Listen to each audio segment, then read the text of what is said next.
Hi everyone, and welcome to today's video, which is all about how to fight depression. Did you know that 1 in 6 adults in the UK suffers from a mental health condition such as anxiety or depression? Chances are you've experienced depression yourself or you know someone who has.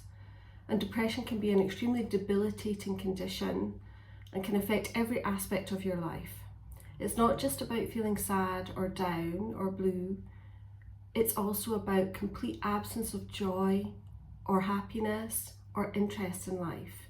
It can affect your motivation and your functioning in general. So to help you fight this condition, just as you would fight any other health condition that was threatening your well-being, you have to take action. And today I'm going to talk about 10 activities that you can try that might help you fight depression. Each of these activities is evidence-based and has been proven to help in the fight against depression and to improve and lift your mood. Now, I know this is hard, and the important thing is not that you do everything on this list all the time, but that you just simply try some things and get started. You can build up slowly, so you don't need to do all 10 of these every single day. But at the end of today's video, I am going to show you a scorecard that will help you keep track of what you are doing and help motivate you to keep going. So let's get started with the 10 things. Number 1, talk to a friend or a relative for at least 15 minutes every day. There are whole schools of thought and therapy and treatment of depression which illustrate the benefits of social connection in mood elevation. Talking to someone who you trust and whose company you enjoy is extremely important in lifting your mood. We are social beings. Even if you're an introvert, a little bit of company is a good thing. So try to aim for some connection with people for at least 15 minutes every day. Number 2, do a pleasurable activity every single day for at least 30 minutes. Pick something that you really enjoy that gives you a lot of pleasure.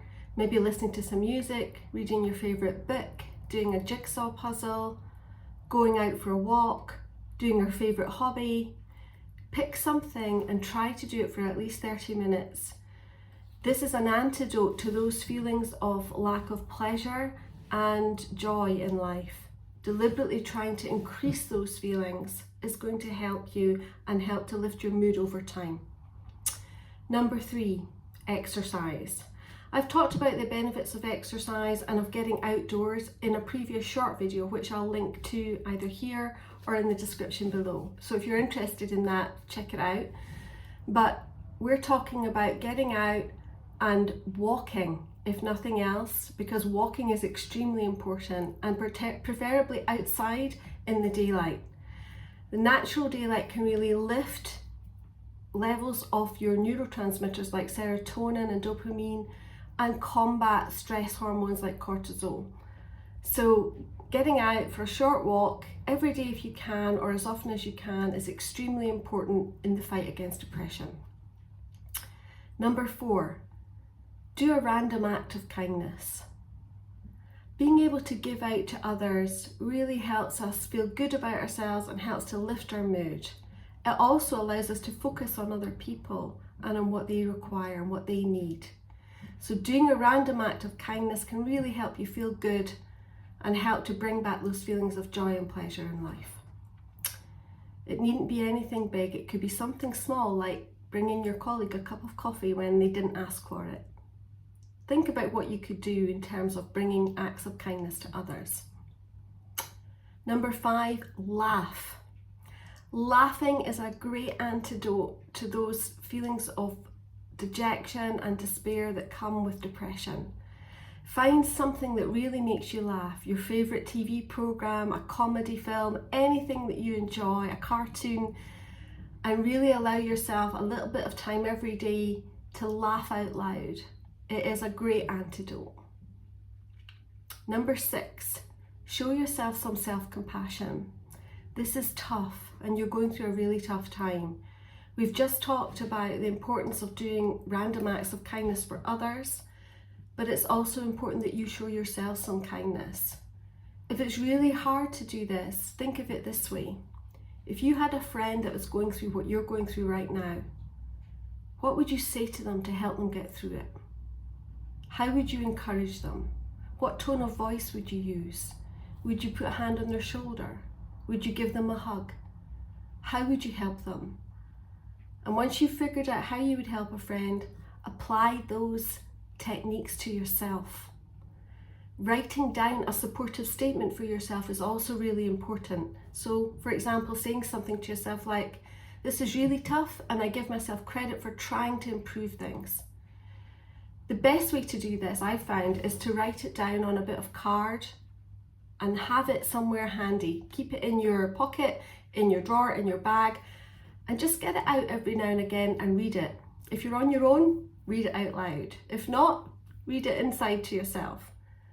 Because these supportive statements, maybe putting a supportive hand on your own shoulder, talking to yourself in a kind and compassionate voice, these are proven ways of helping to reduce negative feelings and lift your mood and feel kinder and more loving towards yourself. And we all need a bit of that, right?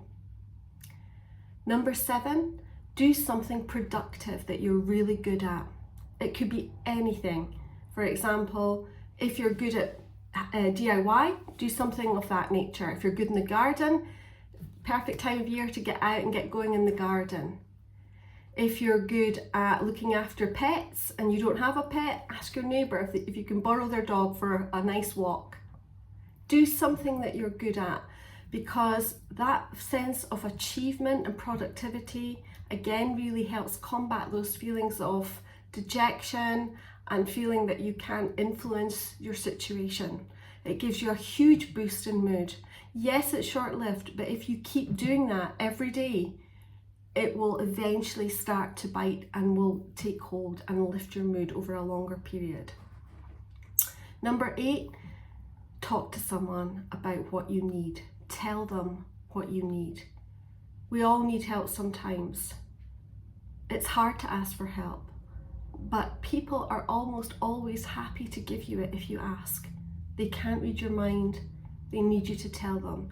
If it would help you a lot if they came and just sat with you for a bit, ask them to do that. If you'd like to go out and you're finding it impossible to get over the threshold by yourself, ask a close friend or a family member if they'll give you some support to get you over that threshold. Tell someone what you need and you'll be surprised at the results. Number 9, practice deep breathing. So relaxation exercises are fantastic at helping calm our nervous system and make us feel better and more in control of things. We feel happier, we feel healthier, we feel calmer inside.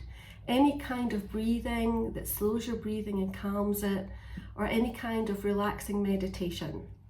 I'll put a couple of links in the description box below that you can try and see how you feel about those. As with all of these types of exercises, they're best practiced over a period of time. So don't do them and expect to feel instantly wonderful. It takes time to calm everything down inside, and it takes regular practice.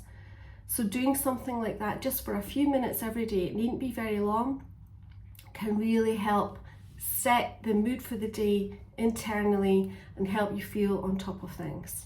Give them a go. I'll leave a couple of links below.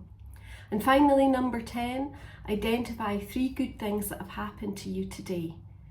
Even if it's been a rubbish day and you're feeling terrible, try to think about 3 things that have gone well.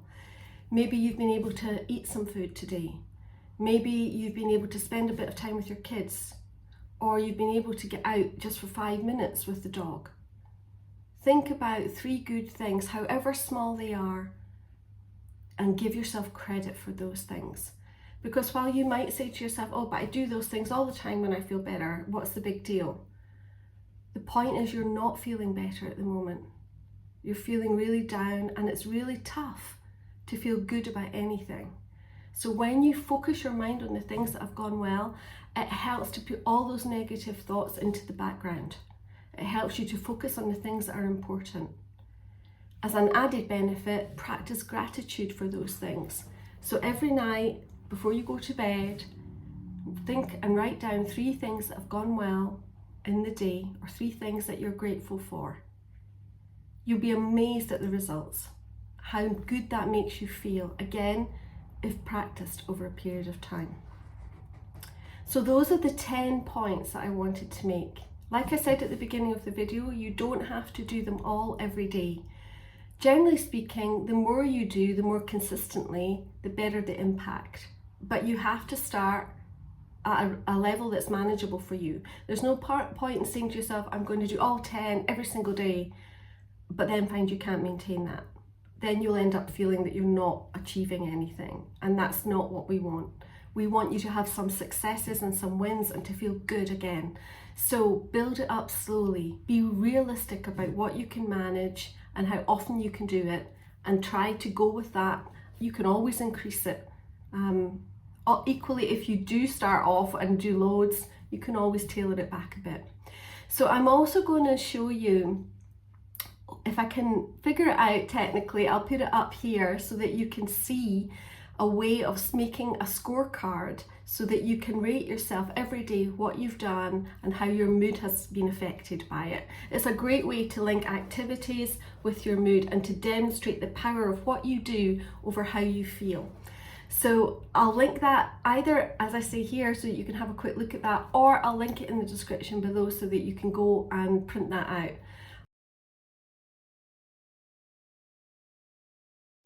But it's a really simple table, and all it is just the day of the week, what activities you've done and what your mood feels like. An easier way even to do it than that is to give yourself 1 point for every activity on the 10 activity list that you manage to accomplish every day. So 1 point if you manage to speak to a friend for 15 minutes, 1 point for doing a fun activity that makes you feel good, 1 point for doing an act of random kindness, and so on. So you can score yourself out of 10 every day and see how that links with your mood. So I hope that's been helpful, guys. Give it a go, see what you think, see which ones work best for you, stick with those, keep them going, and watch how your mood lifts over time. Thanks for watching, everyone. See you in the next one. Bye.